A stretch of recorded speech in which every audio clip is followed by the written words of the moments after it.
24シリーズは181万ギャラクシー AI ボタンをタップ。こんな感じで一瞬で翻訳されます。これなんだろうって検索囲むと、どうもこんにちは、まみよしです。ついに届きました。こちら、Galaxy S24 と Galaxy S24 Ultra。ということで今回はこちらの S24 シリーズと S23 Ultra。この3台があるので実際にどのくらい進化したのかっていうのをチェックしていきたいと思います。やっていきましょう。じゃあ開封していきます。よいしょ。下側も破ってオープン。おー、かっこいい。これがね、今貸し出ししてもらってる au 版なんですけども、au 版とまあ一緒ですね、見た目。フェリカのロゴがなくなってます。もちろんフェリカは対応してます。外観はそんな感じの違いですね。よいしょ。おー、いいね。こちらが紙類に SIM ピンが入ってます。ペリペリ。よいしょ。うおー、綺麗。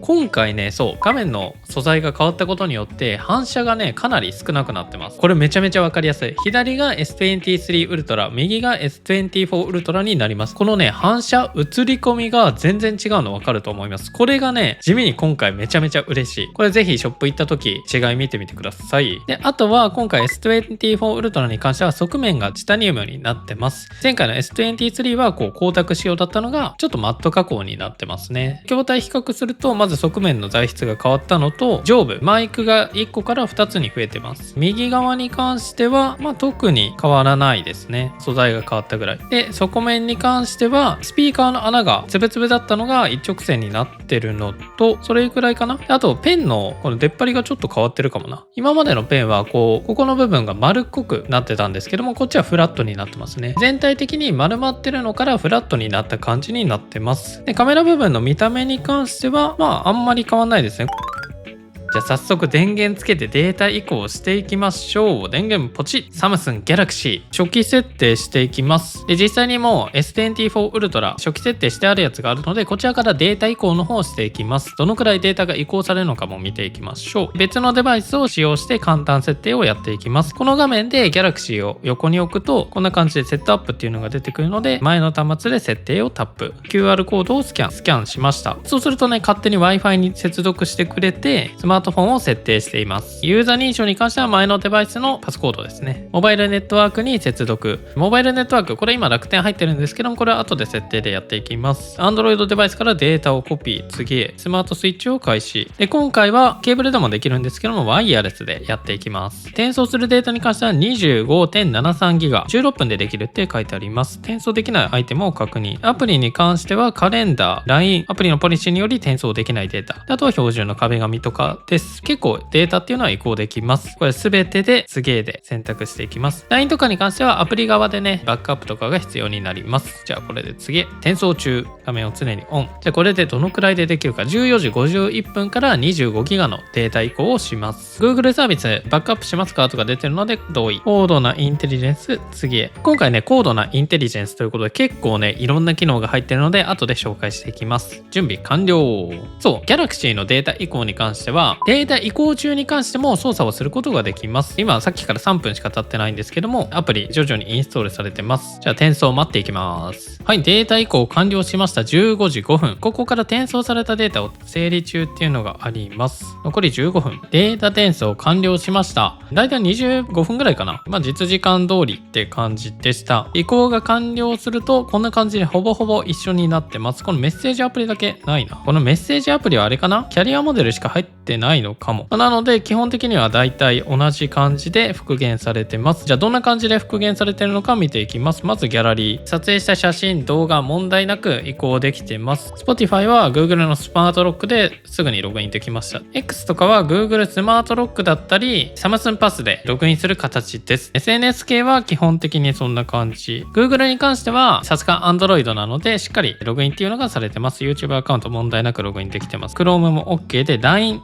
に関してはこんな感じで移行っていうのはされないので自分のアカウントにログインする必要があります。QR コードでログインが簡単ですね。他にはゲームデータ。ゲームに関しては個別で移行する感じです。Amazon ちゃんとログインされたままです。基本的にデータとか同期されてログイン情報とかに関しては Google で管理してたりする人はすぐに移行っていうのが完了します。そうしたら無事にデータ移行完了したので早速スペックとか新機能、そしてカメラ性能の方を比較していきます。そうしたら端末3つ使って比較していきます。 Galaxy S23 Ultra、24 Ultra、24になります。搭載しているチップに関しては S23 Ultra に関しては Snapdragon 8 Gen 2 for Galaxy、 S24 Ultra は Snapdragon 8 Gen 3 for Galaxy、 この S24 も一緒ですね。ということでこの2つは同じスペックで S23 Ultra だけ1世代前になってます。あと今回の S24 シリーズに関してはベイパーチャンバー、中に入ってる冷却性能が進化してるので、その辺のね温度の違いっていうのも出てくるかと思います。じゃあ今すぐテスト開始。お、やっぱ S24 はちょっと早いね。で、全部ケースはつけてないし、フィルムもつけてません。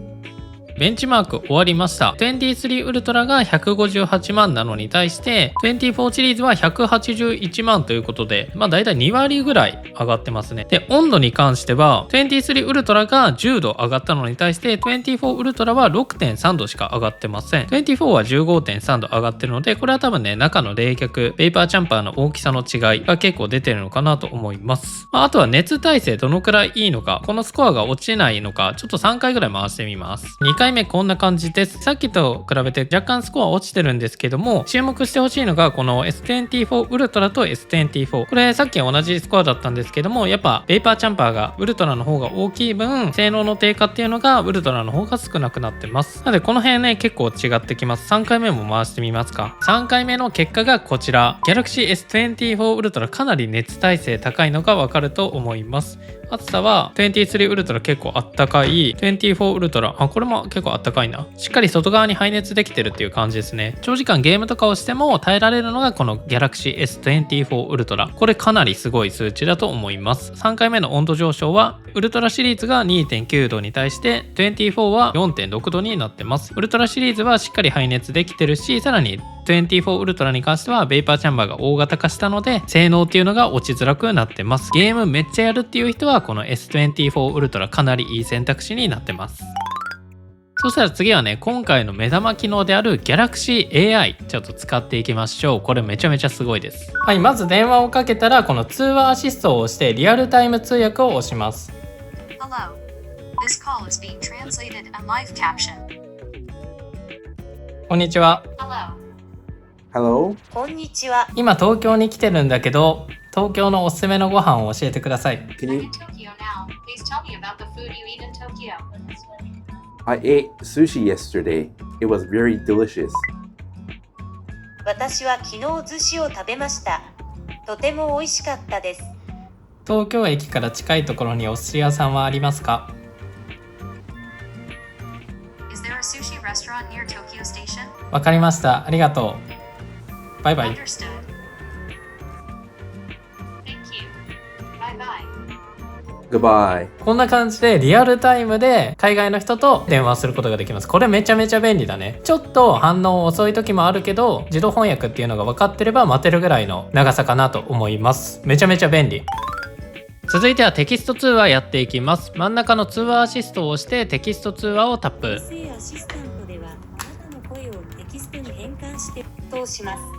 続行する場合はそのまま通話を続けてください。そうしたら下に文章で入力していきます。ホテルの予約をお願いします。そうすると自動音声で相手に伝えてくれる。で、相手の声に関してはこんな感じで自動的に字幕がつくので、電車の中とか声が出せない環境でも電話をすることができます。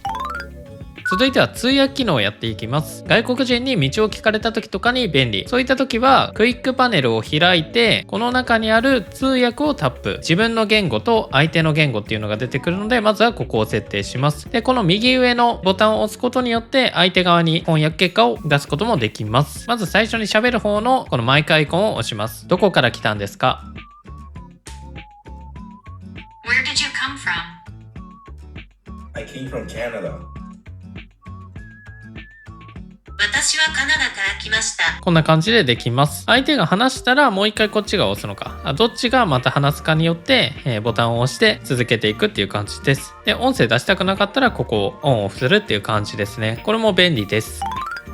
続いてはチャットの翻訳機能。こんな感じで海外から来たメッセージ LINE 上だとね翻訳っていうのができないので、いちいち Google 翻訳とかに入れてまた Google 翻訳で翻訳して文章を送るなんていう使い方すると思うんですけども、今回ね Samsung キーボードに入ってるチャットの翻訳機能を使うことによってこれ一瞬でやることができます。やり方はここの Galaxy AI ボタンをタップしてあげてチャットを翻訳して入力内容を向上。これで OK。 そうするとチャットの翻訳、文章のスタイル、スペルと文法っていうのが出てきます。ここでチャットの翻訳を押すと日本語に自動翻訳してます。もしもし今日の午後にお出かけになりますか？これちょっと Google 翻訳でやったんでもしかしたらちょっとおかしいかも。そうしたら返信打っていきます。行きたい。どこ行く？でこの横に EN っていうのがあるんですけども、こちらで翻訳先の言語っていうのを設定することができます。こんな感じで打ったらもうこの LINE のね送信ボタンのところに I want to go where are you going どこ行きたいみたいな感じで出てくるので、これで送信すれば OK。 めちゃめちゃ簡単に会話することができます。しかもここの下に翻訳結果も出てますね。そうしたら Google 翻訳で遊園地に行こうっていう文章を英語で送ってみます。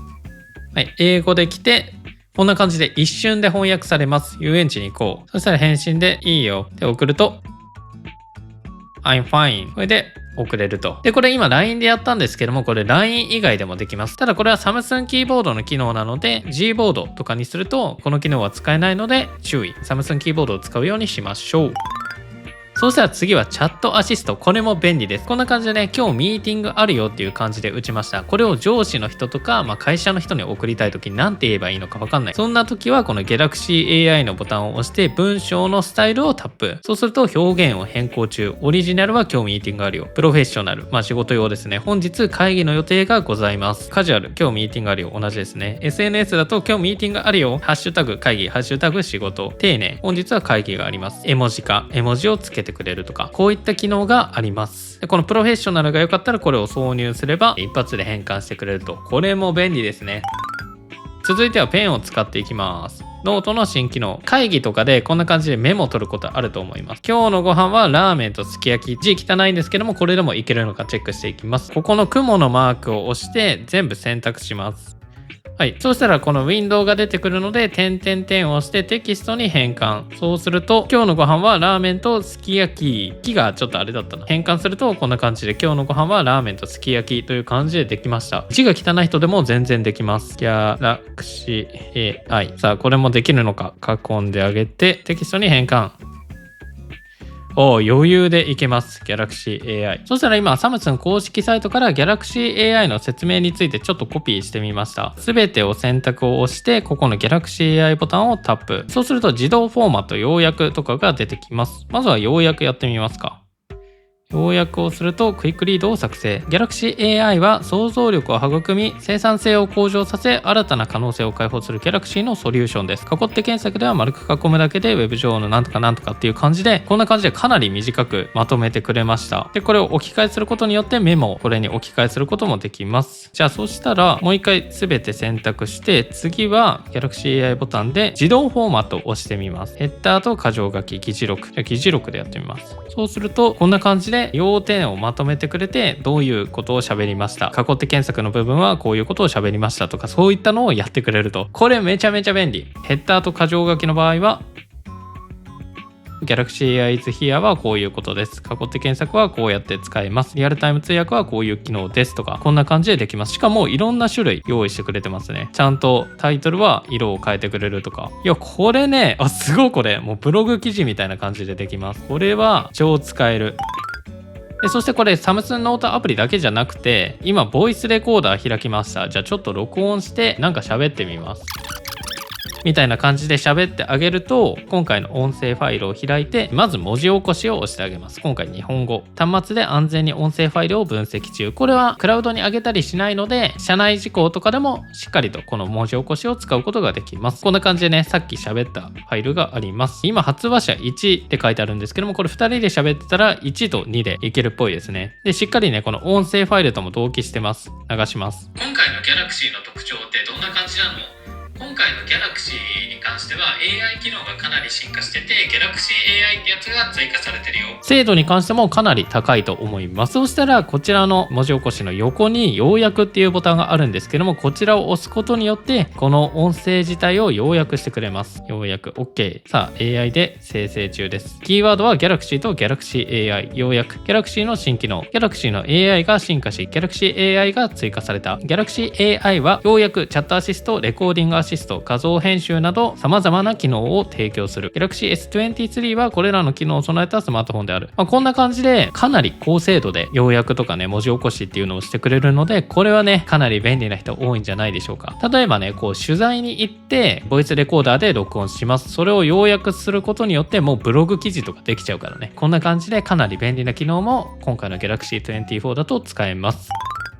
であと今回これが一番便利だなっていうのがこちら、検索したい部分を円で囲むこちら囲って検索になります。これ何ができるのかというと、調べたいものをこんな感じで囲ってあげることによって画像検索ができるっていうものになります。これめちゃめちゃすごくて、例えばウェブ上の画像を調べたいときはこの状態で下のボタンをタップ、これなんだろうって検索囲むとこんな感じで Galaxy S24 Ultra ですよっていう感じで出てきてくれます。動画を見てるときになんだこのスマホってなったときは下側をタップしてあげて囲って検索、このスマホサムスンの Galaxy Z Flip 5っていうスマホなんだとか、こういったねすぐ検索できるのでかなり嬉しい機能になってます。本当にスマホに映ってるものなら何でも検索することができます。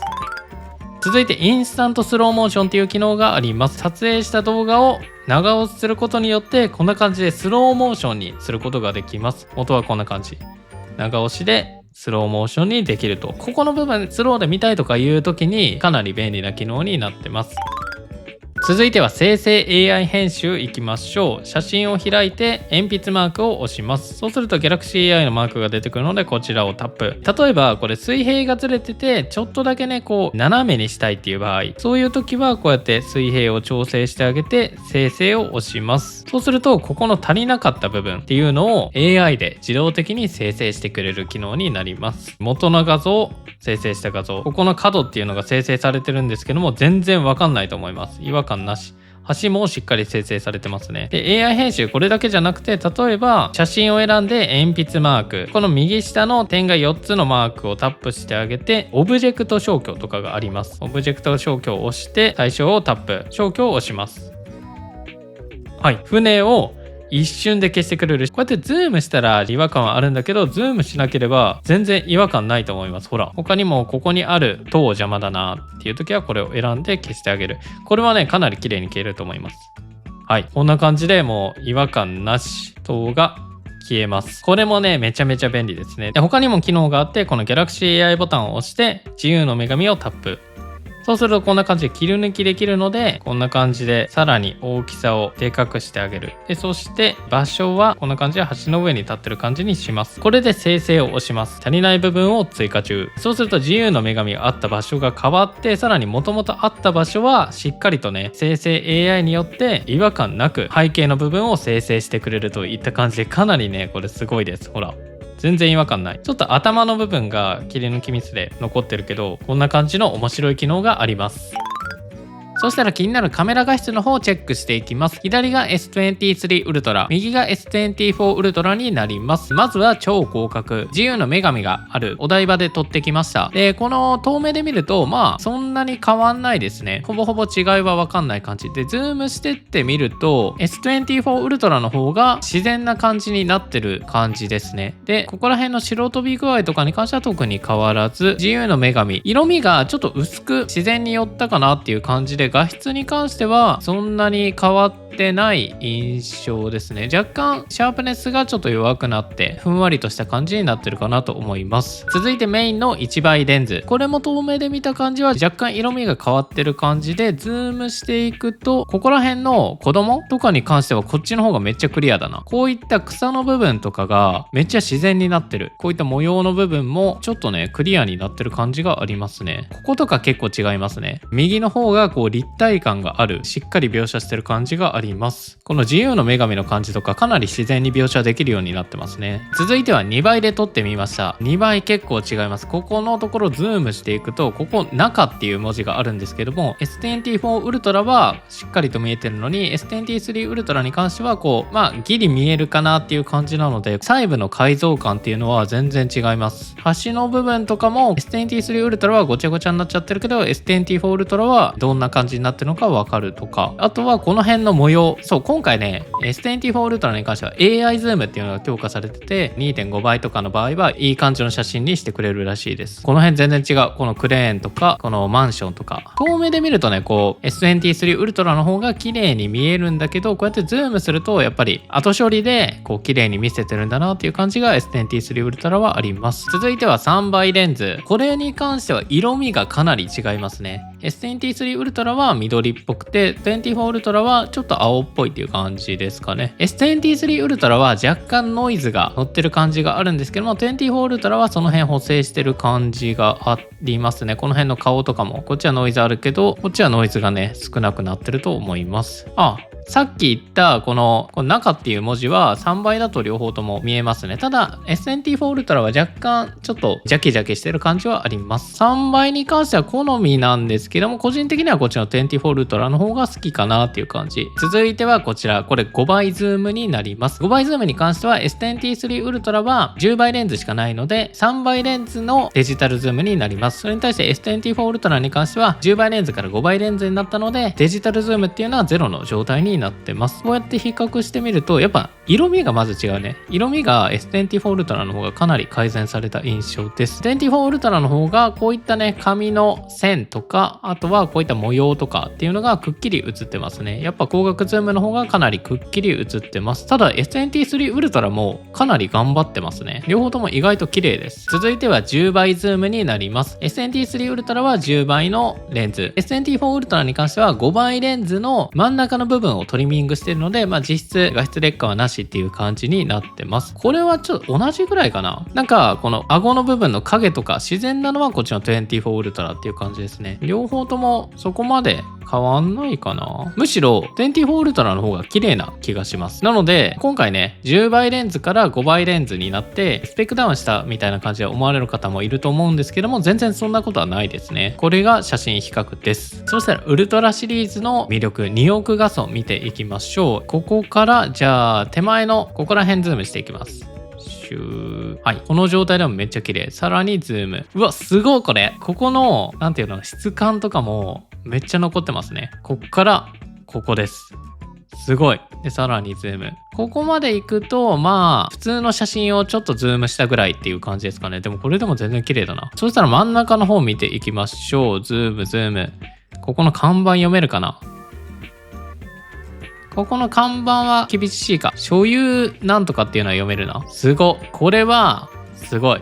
こういった看板もね自転車専用とか読めますね。なので2億画素でとりあえず撮っておけば後からクロップして編集することとかもできるので、撮り直しが効かない写真とかそういった時はこの2億画素で撮っておくと後からね欲しい部分だけを切り取って使うことができるのでかなり便利かなと思います。ここにある点の取りもここまでズームできます。こんぐらいだったら本当にねこの画角で撮ったのかっていうぐらいかなり綺麗なのですごいですね。こうやって欲しい部分だけを切り抜いて SNS に上げるとかそういったこともできます。ちなみに2億画素で撮ってこれめちゃめちゃすごいなって感動したのがこちらです。このご飯遠目で見ると普通の写真っぽいんですけども、これズームするとめちゃめちゃすごいです。いきます。ここのチーズのテカリ、通常ズームするとねギザギザになるんですけども、これここまでズームしてもほらこの海苔の質感とかチーズのテカリとかこのねケチャップの感じ、これがすごいね繊維感まで見えるの。この中心部分のチーズの感じが超感動した。全体で映すとこんな感じ。ズームしてってもこんなに綺麗に見えると。ちなみに等倍だとこんな感じです。から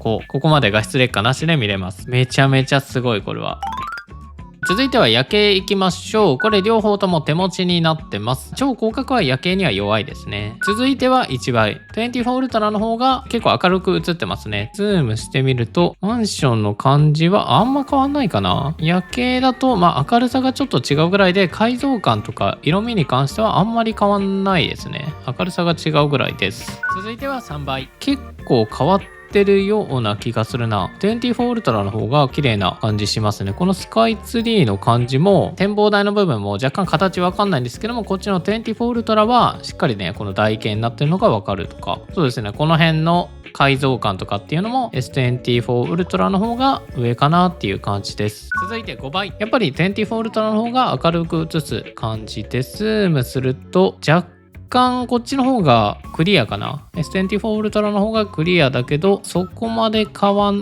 でも変わるな。この辺の家の感じが全然違いますね。で遠目で見たらそんなに変わんない感じです。続いて10倍なんですけども、これは全然違います。10倍昼の時は両方ともねほとんど同じ画質だったんですけども、夜の場合はかなり差が出ました。 S23 ウルトラのこのスカイツリーめっちゃ綺麗。夜の10倍は S23 ウルトラの方が綺麗だと思います。という感じで結構これは差が出ましたね。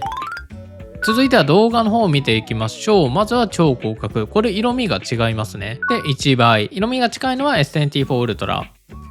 3倍。で両方とも5倍。5倍はねやっぱり全然違いますね。24ウルトラの方が綺麗。 9.8 倍にしました。 S23 ウルトラに関してはデジタルズームなのでかなりガビガビになってます。でここで両方とも10倍です。10倍に関しては S23 ウルトラの方が若干解像感がある感じがします。でこれが最大ズームの20倍。そんな変わんないけど強いて言えば S23 ウルトラの方が解像感があるかなっていう感じです。両方とも綺麗。 S24 ウルトラだと 4K60fps でもカメラの切り替えっていうのができるようになったのが嬉しい。続いては夜景でテスト。超広角。24ウルトラの方が明るく映ってるけどその分ノイズも上がってるって感じですね。1倍もだいたい同じ感じ。3倍も同じ印象。続いて5倍。これはレンズの差が出てますね。S24 ウルトラの方が解像感があります。10倍に関してはこれ好みにもよるんだけど S24 ウルトラの方が明るくていいかな。